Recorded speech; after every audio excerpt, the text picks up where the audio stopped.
Bonjour, aujourd'hui nous commençons une semaine consacrée au changement et la première question est finalement d'observer quelle est notre attitude face au changement.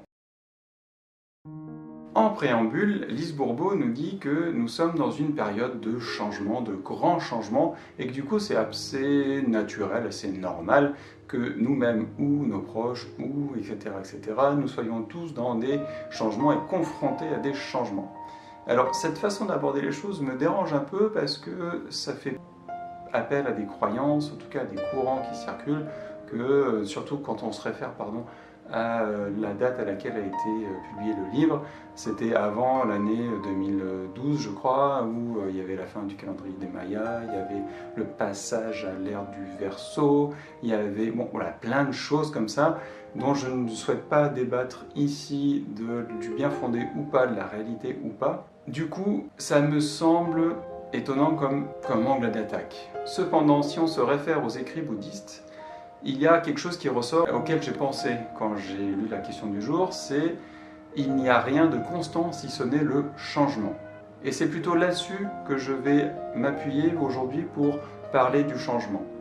Pourquoi? Eh bien tout simplement parce que pour moi, effectivement, la vie, c'est un mouvement. Donc forcément, quand il y a un mouvement, il y a du changement. Alors c'est peut-être un mouvement qui est assez répétitif, du coup c'est un changement qui est très limité, mais c'est le contraire de l'immobilité.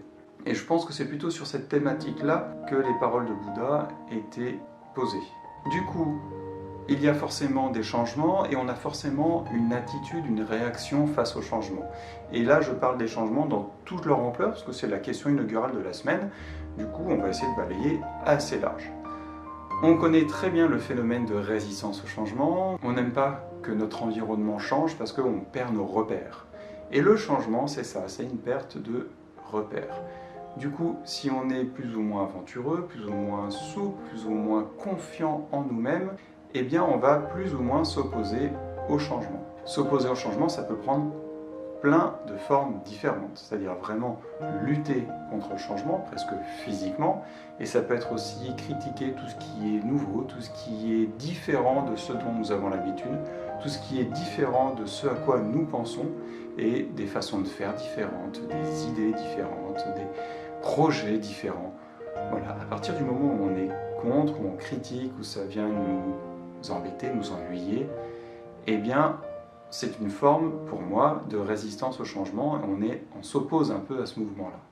À partir du moment où on se dit, tiens, on est surpris, où on prend en considération, on peut ne pas être d'accord, ça peut ne pas nous plaire, mais à partir du moment où on ne s'y oppose pas, où on ne vient pas dénigrer tout ce qui vient modifier éventuellement, ou qui pourra avoir un impact, ou une autre proposition par rapport à ce que l'on connaît aujourd'hui, eh bien on n'est plus dans la résistance au changement, on est dans l'accueil, et puis pour soi, aligné, centré, en pleine maîtrise de soi, puisqu'on sort de la semaine consacrée à la maîtrise, on peut s'exprimer et nous pouvons dire si ça nous plaît ou pas, si on souhaite aller dans ce sens-là ou non.